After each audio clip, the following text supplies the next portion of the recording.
नमस्कार दोस्तों, स्वागत है एक नए वीडियो में। हम लोग रेलवे विज्ञान में केमिस्ट्री के चैप्टर वाइज वन लाइनर देख रहे हैं और उस पर आधारित बेस्ट एमसीक्यू देख रहे हैं आदित्य रंजन सर के बुक से। और आज का जो चैप्टर है चैप्टर 5 अम्ल, क्षार एवं लवण, काफी इंपॉर्टेंट चैप्टर है, आप इसे पूरा जरूर देखिए। तो आइए शुरू करते हैं। किसके अनुसार अम्ल वह पदार्थ है जो पानी में घुलकर जो H+ देता है? किसके अनुसार अम्ल वह पदार्थ है जो पानी में घुलकर H+ देता है? तो वो है अर्हेनियम। क्या है? अर्हेनियम। किसके अनुसार अम्ल वह पदार्थ है जो प्रोटॉन प्रदान करने की क्षमता रखता है? तो वो है ब्रोस्टेड लोरी। क्या है? ब्रोस्टेड लोरी। किसके अनुसार वह पदार्थ है जो इलेक्ट्रॉन के रिक्त युग्म को ग्रहण करता है? अम्ल कहलाता है। इलेक्ट्रॉन के रिक्त युग्म को ग्रहण करता है और अम्ल कहलाता है, तो वो है लुईस। जो स्वाद में कड़वा होता है कहलाता है अम्ल कहलाता है। विद्युत का सुचालक कौन होता है? तो अम्ल जो है विद्युत का सुचालक होता है। जो नीले लिटमस पेपर को लाल कर दे वो क्या है? अम्ल है। इसे याद रखिएगा, अनील नाम से। क्या है? अनील नाम से। आ से क्या हो गया? अम्ल हो गया। नी से हो गया नीले, और ये जो हो गया लाल। क्या है? लाल। यानी अम्ल जो है नीले को लाल कर दे। क्या है? अम्ल जो है वो नीले के लाल कर दे, वो क्या हो जाता है? नीले मतलब लिटमस पेपर हो गया। लिटमस पेपर को क्या कर दे? नीले को लाल कर दे, अम्ल कहलाता है। नेक्स्ट देखते हैं, मिथाइल ऑरेंज भी लाल हो जाता है अम्ल द्वारा। क्या है? मिथाइल ऑरेंज भी लाल हो जाता है अम्ल द्वारा। सभी प्रकार के रासायनिक यौगिकों को उनको विशिष्ट गुणों के आधार पर 3 मुख्य वर्गों में विभाजित किया गया है: अम्ल, क्षार और लवण। अम्ल, क्षार और लवण। हाइड्रोजन आयन छोड़ने की क्षमता के आधार पर अम्ल के प्रकार होते हैं प्रबल अम्ल और दुर्बल अम्ल। जलीय घोल में अम्ल की मात्रा के आधार पर अम्ल के प्रकार होते हैं सांद्र अम्ल और तनु अम्ल होते हैं। ऑक्सीजन और हाइड्रोजन की उपस्थिति के आधार पर अम्ल के प्रकार होते हैं ऑक्सी अम्ल और हाइड्रा अम्ल। वह अम्ल जो कम से कम हाइड्रोजन ऑक्सीजन से संयुक्त होता है ऑक्सी अम्ल कहलाता है। और ऑक्सी अम्ल के उदाहरण है HClO, H2SO4, HNO3, H2CO3। किसी अम्ल में कोई ऑक्सीजन परमाणु नहीं होता है, केवल हाइड्रोजन होता है, कहलाता है हाइड्रा अम्ल। जैसे HCl, HCN, ये सब जो है हाइड्रा अम्ल है। अम्ल में सामान्यतः कौन सा तत्व पाया जाता है? तो हाइड्रोजन पाया जाता है। ऐसे अम्ल जो जल में पूर्णतः आयनित होते हैं तथा बड़ी संख्या में हाइड्रोजन आयन देते हैं प्रबल अम्ल कहलाते हैं। ऐसे अम्ल जो जल में आंशिक रूप से आयनित होते हैं और कुछ हाइड्रोजन आयन देते हैं कहलाते हैं दुर्बल अम्ल कहलाते हैं। ऐसे अम्लीय विलयन जिनमें अम्ल की मात्रा विलाया की तुलना में अधिक होती है कहलाते हैं सांद्रित अम्ल कहलाते हैं। एक अम्लीय विलयन जिसमें अम्ल की मात्रा विलाया की तुलना में अपेक्षाकृत कम होती है और कहा जाता है तनु अम्ल। जैसे CH3COOH, H2CO3, ये जो है तनु अम्ल। सभी कार्बोनिक अम्ल जो है वो दुर्बल अम्ल है। क्या? दुर्बल अम्ल है। कार्बोनिक एसिड की अम्लता का क्रम है HClO4 greater than HClO3 greater than HClO2 greater than HClO greater than HI जो है ग्रेटर देन जो है HI जो है HBr से, और फिर HCl से और HF से। ये दोनों जो है वो याद रखिएगा, कभी कभी क्रम भी पूछ लिया जाता है। ये कार्बोनिक एसिड की अम्लता का जो है वो क्रम है। चलिए नेक्स्ट देखते हैं। जब जिंक ऑक्साइड कार्बन के साथ प्रतिक्रिया करता है तो कौन सी गैस निकलती है? वो है कार्बन मोनोऑक्साइड। Zn+C CO+Zn, ये रेडॉक्स प्रतिक्रिया है। सल्फ्यूरिक अम्ल को तनु करने के लिए पानी में अम्ल मिलाया जाता है, अम्ल में पानी नहीं। क्या है? पानी में अम्ल मिलाया जाता है, ना कि अम्ल में पानी। पानी की विशिष्ट ऊष्मा बहुत अधिक होती है जिसके कारण। प्राकृतिक अम्ल और उनके स्रोत देख लेते हैं। एसिटिक एसिड जो है वह स्रोत है सिरका। अमीनो एसिड प्रोटीन का। फॉर्मिक एसिड लाल चींटी में मिलता है। ऑक्जेलिक एसिड टमाटर में। ग्लूटामिक एसिड गेहूं, दूध, अंडे में। टार्टरिक एसिड इमली, अंगूर। मौलिक एसिड मिलता है कच्चे फल और सेब में। लैक्टिक एसिड दूध में पाया जाता है। बेंजोइक एसिड हरी पत्ती पशु उत्तक में। कार्बोनिक एसिड सोडा वाटर में। साइट्रिक एसिड जो है नींबू और संतरा में। अम्ल के उपयोग की बात किया जाए तो मक्खन में कौन सा अम्ल पाया जाता है? तो ब्यूटीरिक अम्ल पाया जाता है। क्या है? ब्यूटीरिक अम्ल। घरों में स्टार्च के किण्वन द्वारा कौन सा अम्ल तैयार किया जाता है? तो वो है सिरका, एसिडिक एसिड CH3COOH। चाय में कौन सा अम्ल पाया जाता है? तो टैनिक अम्ल। क्या है? टैनिक अम्ल पाया जाता है चाय में। भोजन के संरक्षण में उपयोग किया जाता है CH3COOH। साइट्रिक अम्ल जो है उत्सर्जक नमक है। किसमें साइट्रिक एसिड की मात्रा अधिक होती है? तो वो है नींबू में।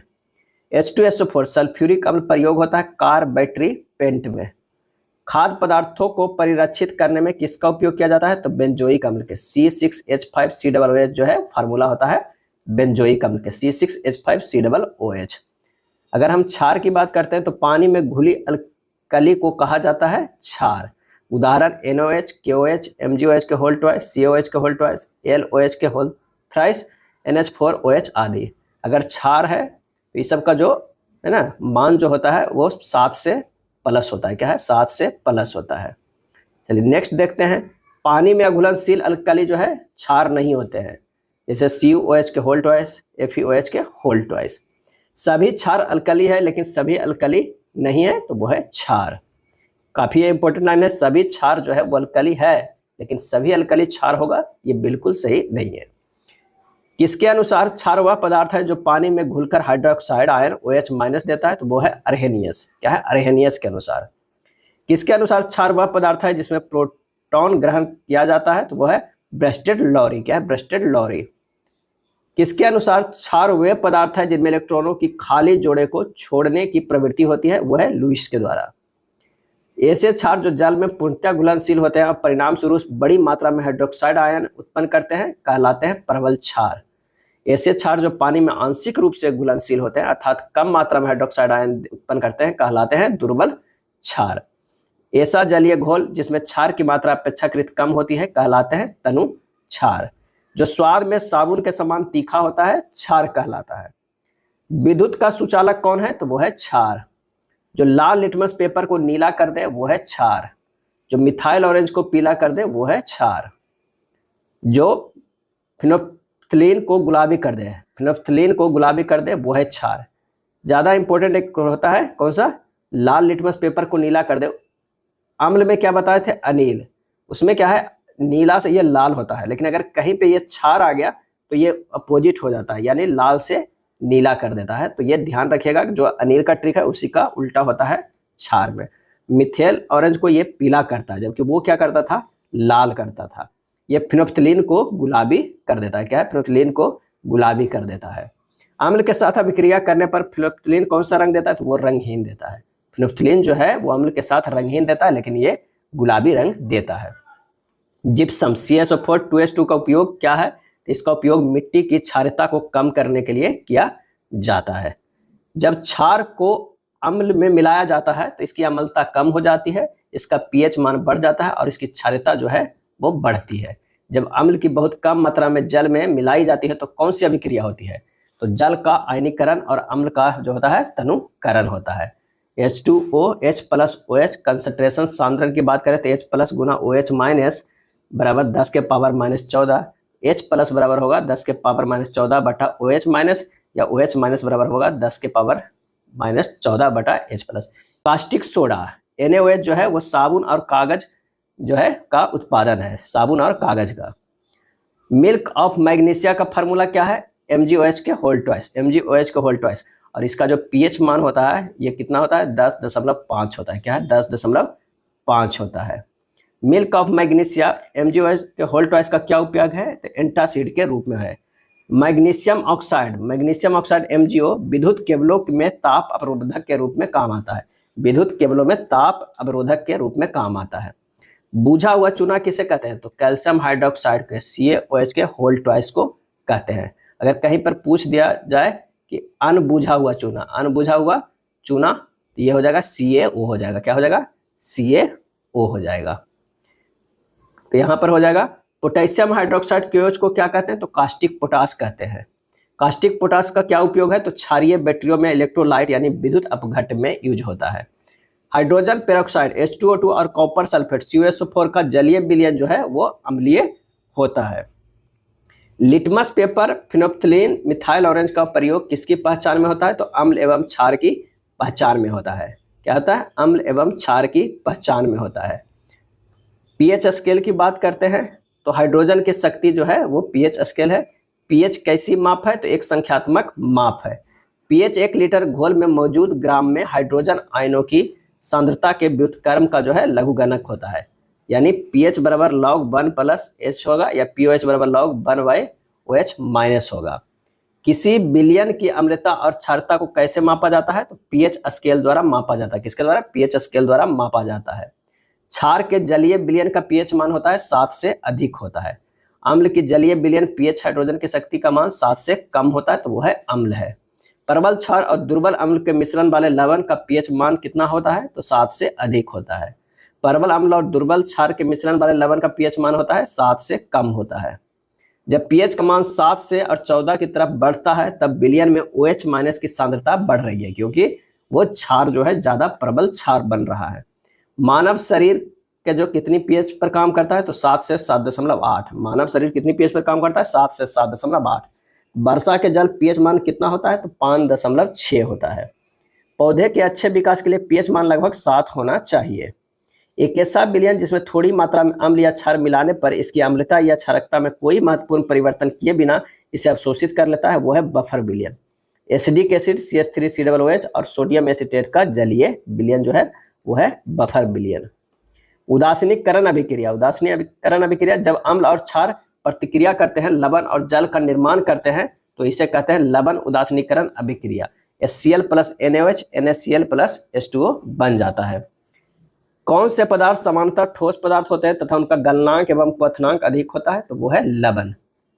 लवण आमतौर पर किस विलयन में घुलनशील होते हैं? तो जल में घुलनशील होते हैं। कौन सा जलीय विलयन बहुत विद्युत का सुचालक होता है? तो लवण जलीय विलयन, जैसे ammonia chloride NH4Cl NH4 + Cl-। सामान्य लवण की बात करें तो प्रबल अम्ल और प्रबल क्षार को मिलाने से कौन सा लवण प्राप्त होता है? तो सामान्य लवण प्राप्त होता है। हाइड्रोजन परमाणु पूर्णतः अवशोषित होता है सामान्य लवण में। क्या है? सामान्य लवण में, जैसे NaCl KCl Na2SO4 CaSO4। अम्लीय लवण प्रबल अम्ल और दुर्बल क्षार के संयोग से कौन बनता है? तो अम्लीय लवण बनता है।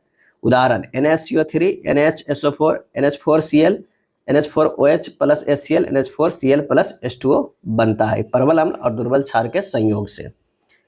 क्षारीय लवण की अगर हम बात करते हैं तो दुर्बल अम्ल को प्रबल क्षार के साथ मिलाने पर कौन सा लवण बनता है? क्षारीय लवण। Na2CO3 CuCO3 और CuOH के होल ट्वाइस जो है ये सब जो है क्या है? प्रबल क्षार है। 2NaOH + H2CO3 ये बन जा रहा है Na2CO3 + 2H2O। उदाहरण ये क्षारीय लवण है, N2CO3 जो है ये सब क्षारीय लवण है जो 2NaOH + H2CO3 से मिलकर Na2CO3 + 2H2O बन रहा है। नेक्स्ट देखते हैं बाशिंग सोडा Na2CO3, इसे जलीय सोडियम कार्बोनेट भी कहा जाता है। दूध को देर से फटने के लिए किस पदार्थ का उपयोग किया जाता है? दूध को देर से फटने के लिए तो बेकिंग सोडा मिलाया जाता है, NaSCO3 मिलाया जाता है। बेकिंग सोडा NaSCO3 का जलीय विलयन जो होता है वो क्षारीय होता है। दोहरा लवण, दो साधारण लवणों के जलीय विलयन के बाष्पीकरण से प्राप्त लवण को क्या कहा जाता है? दोहरा लवण। जैसे पोटास फिटकिरी जो है वो दोहरा लवण है। K2SO4 Al2SO4 के होल ट्वाइस 24H2O जो है इसका फार्मूला है।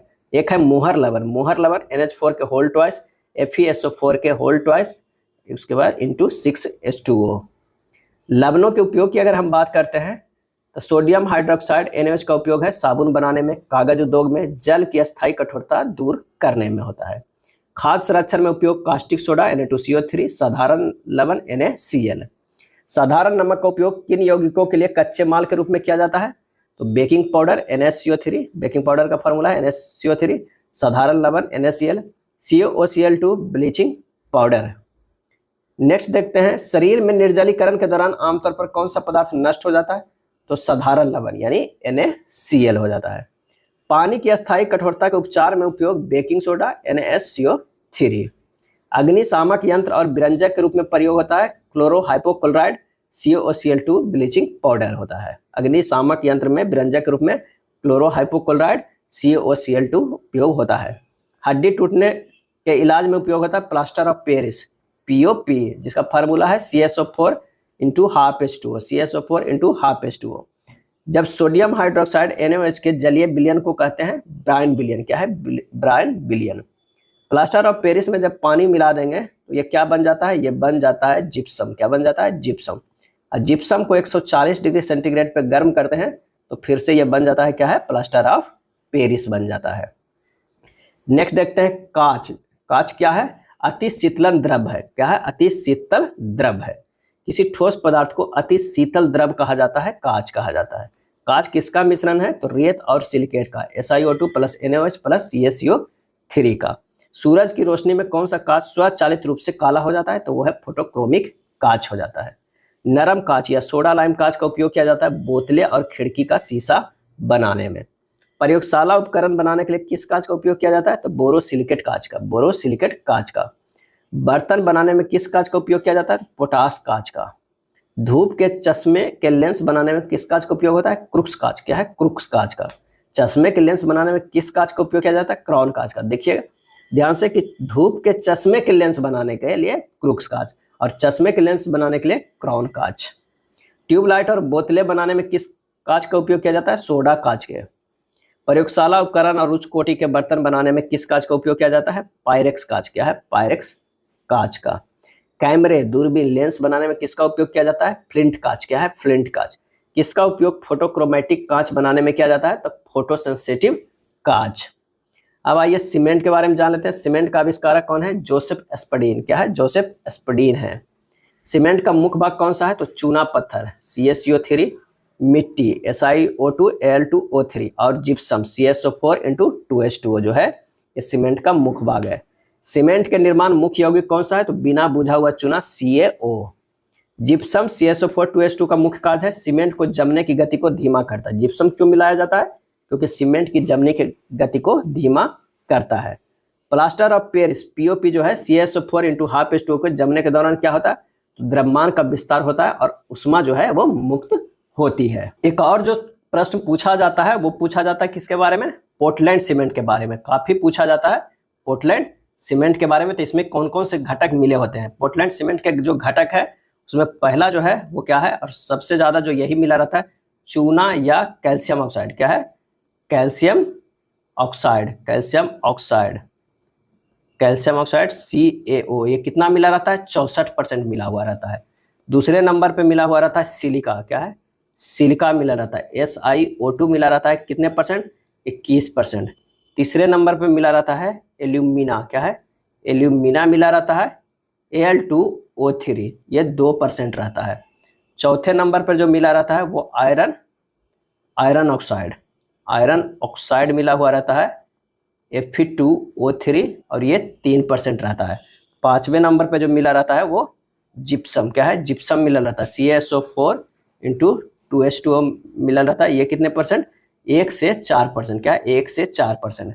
लेकिन ये पांचों घटकों में से जो प्रमुख है वो चूना या कैल्शियम ऑक्साइड जो है वो मिला हुआ सबसे ज्यादा रहता है। लेकिन ये काफी अच्छा है, ये कई बार प्रश्न जो है एग्जाम में पूछा जाता है। चलिए नेक्स्ट देखते हैं अब इससे जुड़े प्रमुख MCQ। निम्नलिखित में से कौन सी गैस सल्फर डाइऑक्साइड और कार्बन मोनोऑक्साइड के साथ अम्लीय वर्षा का कारण बनता है? कौन सी गैस जो है वो सल्फर डाइऑक्साइड और कार्बन मोनोऑक्साइड के साथ अम्लीय वर्षा का कारण बनती है? तो इसका सही आंसर हो जाएगा वो है नाइट्रोजन ऑक्साइड। क्या है? Nitrogen oxide. पानी में अम्लीय विलयन बिजली का संचालन करते हैं क्योंकि वे खाली स्थान उत्पन्न करते हैं, और इसका सही जवाब हो जाएगा हाइड्रोजन आयन उत्पन्न करते हैं। नेक्स्ट है, जब एक परख नली में अम्ल के घोल को क्षार के विलयन में मिलाया जाता है तो क्या होता है? अम्ल के घोल को अगर क्षार के विलयन में मिलाया जाएगा तो क्या हो जाएगा? और इसका सही आंसर जो हो जाएगा वो विलयन का तापमान तो बढ़ ही जाएगा, लवण का भी निर्माण होगा, यानी ए जो हमारा हो जाएगा वो सही हो जाएगा। अगला प्रश्न है कि निम्नलिखित में से कौन सा पदार्थ तनु अम्ल से उपचारित करने पर कार्बन डाइऑक्साइड नहीं देगा? और इसका सही आंसर जो हो जाएगा वो कौन सा हो जाएगा? वो होगा बी, चूना। क्या हो जाएगा? सही आंसर हो जाएगा चूना। तनु अम्ल से उपचारित करने पर कार्बन डाइऑक्साइड नहीं देगा, वो है चूना। नेक्स्ट है, जब जिंक धातु के टुकड़े को हाइड्रोक्लोरिक अम्ल में रखा जाता है तो कौन सी गैस निकलती है? सही जवाब हो जाएगा हाइड्रोजन गैस निकलती है। निम्नलिखित में कौन सा अम्ल मुख्य रूप से सिरके में मौजूद होता है? सिरके में मौजूद होता है कौन सा अम्ल? सही जवाब हो जाएगा एसिटिक अम्ल। क्या है? एसिटिक अम्ल। निम्नलिखित में कौन सा अम्ल या क्षार प्राकृतिक संकेतक नहीं है? प्राकृतिक संकेतक नहीं है, और इसका आंसर हो जाएगा मिथाइल ऑरेंज। क्या है? मिथाइल ऑरेंज जो है वो प्राकृतिक संकेतक नहीं है, जबकि हल्दी, हाइड्रेजिया का रंगीन पंखुड़िया, पेटूनिया की रंगीन पंखुड़िया, ये सब जो है प्राकृतिक संकेतक है। खट्टे दूध में कौन सा अम्ल मौजूद होता है? और इसका आंसर हो जाएगा लैक्टिक अम्ल। क्या है? लैक्टिक अम्ल। आंसर कौन सा हो जाएगा? तो ये हो जाएगा लैक्टिक अम्ल। निम्नलिखित में से कौन नीले लिटमस को लाल कर देता है? नीले लिटमस को लाल कर देता है, क्या बताए थे अनिल फार्मूला कि नीले को लाल कर दे रहा है। इसका जो सही जवाब हो जाएगा वो कौन सा हो जाएगा? तो इसका सही जवाब होगा जो कि अम्ल होगा, तो वो सिरका जो है वो क्या है? अम्ल है। अगला है एक क्षारीय घोल हल्दी संकेतक का रंग खाली स्थान से बदल देता है। सही जवाब हो जाएगा वो हो जाएगा पीला से लाल कर देता है। क्षारीय घोल हल्दी जो है पीला रहता है उसे लाल कर देता है। लाल पत्ता गोभी एक प्राकृतिक संकेतक है जो अम्ल या क्षार के साथ मिश्रित होने पर अलग रंग देती है।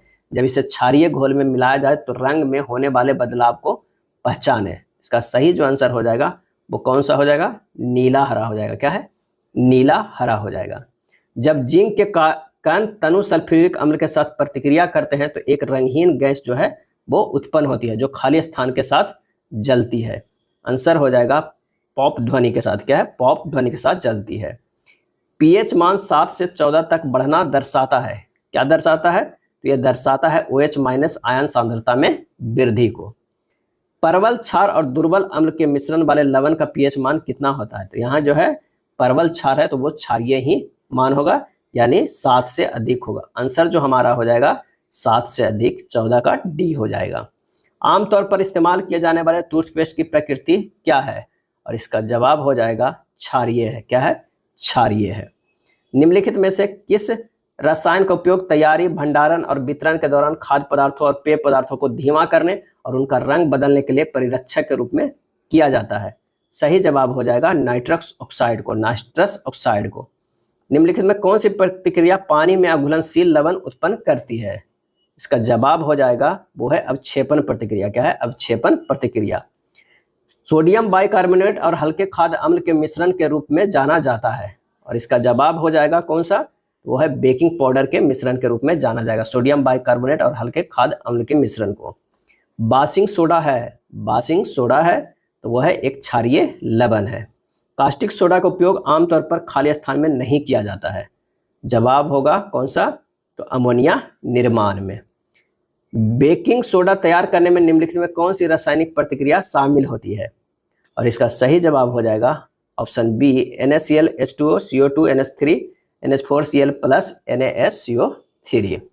खाद्य उद्योग में केक, मफिन और कुकी जैसे पके हुए खाद्य पदार्थों में रासायनिक रिसाव एजेंट के रूप में निम्नलिखित में से किसका सबसे अधिक उपयोग किया जाता है?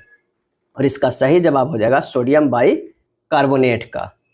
निम्नलिखित में से कौन सा प्लास्टर ऑफ पेरिस का उपयोग नहीं है? कौन सा प्लास्टर ऑफ पेरिस का उपयोग नहीं है? तो हो जाएगा कांच, साबुन और कागज निर्माण में नहीं है, जबकि टूटी हुई हड्डियों को सहारा देने के लिए प्लास्टर में उपयोग किया जाता है। ये सही है। खिलौना बनाना, सजावट के लिए सामग्री बनाना और सतहों को चिकना बनाना, ये भी सही है और ये भी सही है।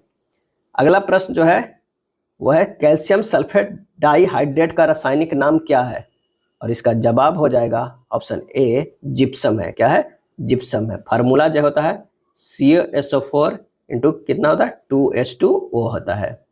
नेक्स्ट देखते हैं प्लास्टर ऑफ पेरिस की सेटिंग के दौरान क्या है? प्लास्टर ऑफ पेरिस के सेटिंग के दौरान क्या होता है? और इसका जो सही आंसर हो जाएगा वो हो जाएगा द्रव्यमान का विस्तार होता है और उष्मा जो है वो क्या होता है? मुक्त होता है। क्या है? मुक्त होता है। नेक्स्ट देखते हैं सीमेंट के निर्माण में निम्नलिखित में से किस रासायनिक यौगिक का उपयोग किया जाता है? किस रासायनिक का उपयोग किया जाता है सीमेंट के निर्माण में? और इसका सही आंसर जो हो जाएगा वो 26 का वो कौन सा हो जाएगा? डी हो जाएगा। जो सबसे ज्यादा होता है उपयोग वो CaO कैल्शियम ऑक्साइड यानी चूना का जो है सबसे ज्यादा होता है। जब सोडियम सल्फाइड तनु हाइड्रोक्लोरिक एसिड के साथ प्रतिक्रिया करता है तो अप्रिय गंध वाली गैस उत्पन्न होती है। अप्रिय गंध वाली यह गैस कौन सा है? और इसका सही जवाब हो जाएगा ऑप्शन ए H2S। क्या है? H2S। निम्नलिखित में से कौन सा सोडियम हाइड्रोक्साइड का उपयोग नहीं है? और इसका सही जवाब हो जाएगा कौन सा? तो ये हो जाएगा पानी की अस्थायी कठोरता को दूर करने के लिए उपयोग किया जाता है। सोडियम हाइड्रोक्साइड का उपयोग नहीं है तो पानी की अस्थायी कठोरता दूर करने के लिए उपयोग किया जाता है। केवल थर्ड जो है ये सही जो है उपयोग नहीं है। साबुन और डिटर्जेंट बनाने में उपयोग किया जाता है। कागज के निर्माण में उपयोग किया जाता है। प्लास्टर ऑफ पेरिस को सीलबंद डिब्बों में संग्रहित किया जाना चाहिए। दिए गए दावे के निम्नलिखित में से कौन सा सही स्पष्टीकरण है?